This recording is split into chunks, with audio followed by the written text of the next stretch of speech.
Urea కోసం రైతుల రాస్తా రోకో చేగుంట గాంధీ చౌరస్తా నిలిచిపోయిన రాకపోకలంటూ యూరియా కొరత తీర్చాలంటూ రైతులు రోడ్డెక్కారు. 3 రోజుల క్రితం 440 బస్తాల యూరియా రావడంతో కొంతమంది రైతులకు మాత్రమే పంపిణీ చేశారు. మిగిలిన వారికి ఈ రోజు పంపిణీ చేస్తారని తెలపడంతో రైతులు తెల్లవారుజామున 3 గంటల నుంచి టోకెన్ల కోసం రైతు వేదిక వద్ద క్యూ కట్టారు. తీరా యూరియా రావడం లేదని తెలియడంతో ఆగ్రహం వ్యక్తం చేస్తూ మెదక్ జిల్లా చేగుంట మండల కేంద్రంలోని గాంధీ చౌరస్తా వద్ద బైఠాయించి రాస్తారోకో చేపట్టారు.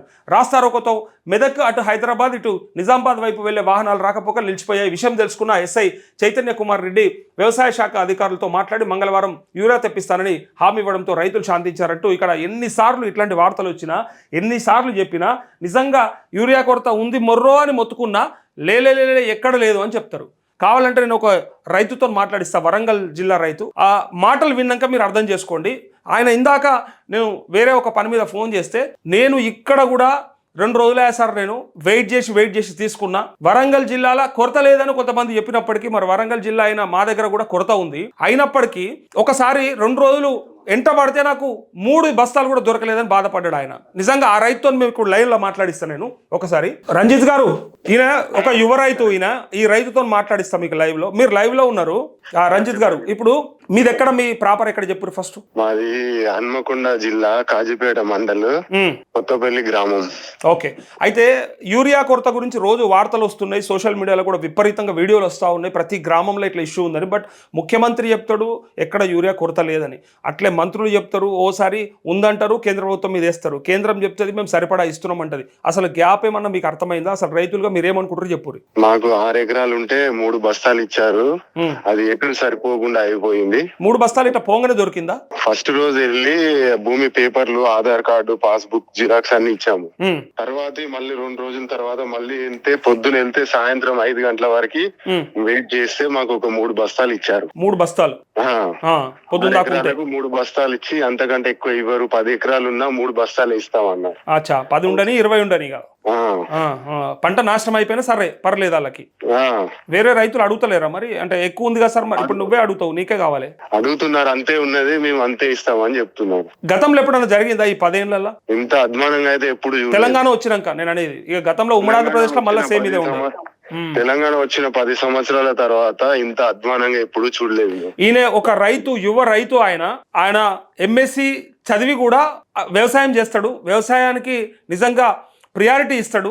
అట్లాంటి క్యాండిడేట్ డైరెక్ట్ గా ఇలా రైతు అయి పుట్టి మాకు ఇబ్బంది అవుతా ఉందని డైరెక్ట్ చెప్తా ఉన్నాడు. చూసిరా 10 ఏళ్లలో చూడలేదట ఆయన. ఇంకా అక్కడ ఉన్న రైతులు ఏమంటారు చెప్పండి? అదే వాళ్ళకు కనీసం అక్కడ నీళ్లు గాని ఏం గాని లేవు. పొద్దున వచ్చి సాయంత్రం వరకు అక్కడ ఎండలో కూర్చొని రైతుల దీనగాథ చెప్పలేని పరిస్థితి ఉంది. ఇప్పుడు రోజుల తరబడి ఉండు. ఆయన ఏమంటారంటే సినిమా టికెట్ల కాడ కూడా గిట్న అవుతుంది లొల్లి, వీళ్ళే కావాలని ఉంటురు. ఫస్ట్ టోన్ కి లాస్ట్ టోన్ కి ఒకటేసారి దొరుకుతుందా? మెల్లగా పోవచ్చు కదా, ఆగమేమున్నది, కొరత అయితే లేదు, మస్తు స్టాక్ ఉంది అంటున్నారు రేవంత్ రెడ్డి. ఇప్పుడు వాళ్ళు ఎప్పుడు పేరు పిలుస్తారో తెలియదు. వాళ్ళు వెళ్ళిపోయాక మళ్ళా మీ పేరు వచ్చిందని మళ్ళీ రమ్మంటారు. అందుకని వాళ్ళ పేరు ఎప్పుడు వస్తుందని పొద్దు రైతులకు ఏం పని పాట లేదా? వాళ్ళు ఎందుకలా కూర్చుంటారు? వాళ్ళకు సరిపడా ఫెర్టిలైజర్స్ ఇచ్చినాక వాళ్ళు ఎందుకు కూర్చుంటారు అండి? అదే ఉన్నాక అసలు అక్కడ ఎందుకు కూర్చుంటారు? ఏం పని లేకుండా బాయిల కాడ పని లేవా? అవును, చాలా పనులు ఉంటాయి వాళ్ళకు కూడా. 10 సంవత్సరాల తెలంగాణ వచ్చిన తర్వాత ఇంత కొరత ఎప్పుడు చూడలేదు ఎరువులు. ఒక ఇంట్లో 3 ఎకరాలు 2 పాస్బుక్లు ఉంటే వాళ్ళకి 3 6 బస్తాలు ఇస్తున్నారు. పాస్బుక్ కు 3 చొప్పున 3 ఎకరాలు ఉంటే 6 ఎకరాలు ఒక్కరికి ఉంటే మాత్రం 3 బస్తాలు ఇస్తున్నారు. ఇట్లా కూడా ఇబ్బంది అవుతుంది. అవును, ఇదంతా కూడా కొరత వల్లనే కదా, అంతకు ముందు అయితే అట్లా లేకుండే కదా ఇబ్బంది. ఇంత పరిస్థితి ఎప్పుడు లేదు, ఇంత కొరత.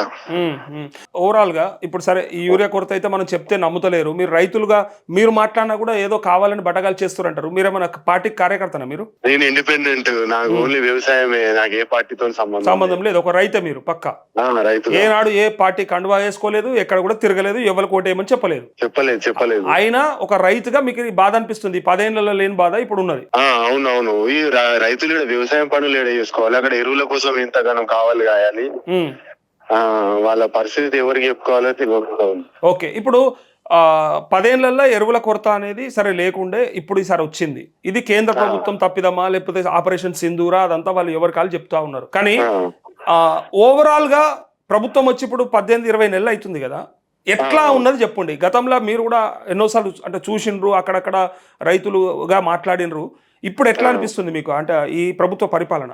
ఈ పరిపాలన గాలికి వదిలేసి వీళ్ళు రాజకీయాల మీదనే ఎక్కువ దృష్టి పెడుతున్నారు. కాళేశ్వరం అని లేకపోతే ఇవన్నీ ఈ పరిపాలన వదిలేసి ఇవన్నీ రాజకీయాల మీదనే దృష్టి పెడుతున్నారు. కాళేశ్వరంలో అవినీతి జరిగింది అని మీ అసంటోళ్ళు కూడా అప్పుడు బాగా మాట్లాడారు కదా, మరి అవినీతి జరిగింది, కేసీఆర్ దోసుకున్నాడు అని. మరి దాని మీద చేస్తుంటే దానికి నిరూపించాలి, దానికి అవన్నీ ఉన్నాయి. పరిపాలన వదిలేసి ఒక దాని మీదనే పట్టుకోవాలని లేదు కదా.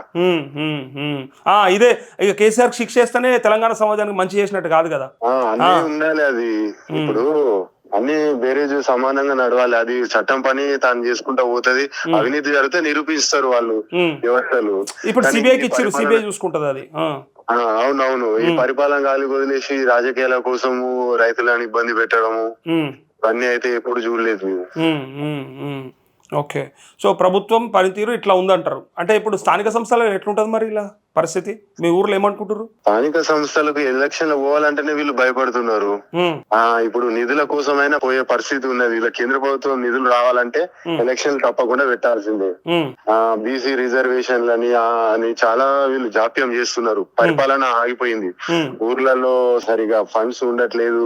పారిశుద్ధ కార్మికులకు కానీ ఏదైనా వాళ్ళకి జీతాలు ఇవ్వలేకపోతున్నారు. ఆ సెక్రటరీ జీతాలు ఇవ్వలేని పరిస్థితి ఉంది. ఓకే ఓకే బ్రదర్, ఒకసారి లైవ్ లోకి రావాలి. మీరు అంటే రైతులు, యువ రైతులు మరి గత పరిపాలనకి ఈ పరిపాలనకి తేడా కంపల్సరీగా చెప్పాలి, ప్రజలకు అందరికీ తెలియజేయాలి. హన్మకొండ జిల్లా నుంచి నువ్వు రావాల్సిందే. తప్పకుండా వస్తారా? రావాలి. ఓకే, థ్యాంక్ యూ అండి. సుశీరా, రైతు ఏం చెప్తుండు, నాకు 6 ఎకరాలు ఉన్న 3 బస్తాలు ఇచ్చిండు, నాకు ఏడ సరిపోతుంది, ఎట్లా చేయమంటారు, మరి పరిస్థితి ఏంది, మరి పొద్దున్న దాకా 2 రోజులు నిలబడితే తప్ప దొరకలేదు అని డైరెక్ట్ గా చెప్తా ఉన్నాడు. ఇప్పుడు రైతు చెప్పేది అబద్ధం అవుతుందా? ఆయన మన కార్యకర్త కావాలంటే నెంబర్ రాస్తా, ఎవ్వలకు దమ్మున్నా ఆయనని కార్యకర్త అని చెప్పి నిరూపించుర్రి. ఎందుకంటే చాలామంది మాట్లాడతారు సోషల్ మీడియాలో వచ్చే వీడియోలన్నీ అవన్నీ ఫేక్, అదంతా కూడా కావాలని బటగాలు చేస్తున్నారు, అసలు అవసరమేమున్నది అంతకాలం క్యూలో నిలబడు అని ముఖ్యమంత్రి అంటున్నాడు. మరి వీళ్ళంతా పిచ్చోళ్ళ? ఇప్పుడు మాట్లాడిన పిచ్చోడా? ఆయన 2 రోజులు నిలబడ్డా తెచ్చుకున్న 3 బస్తాలని చెప్పి ఇప్పుడు బాధపడుతుంటే అర్థమైతలేదా?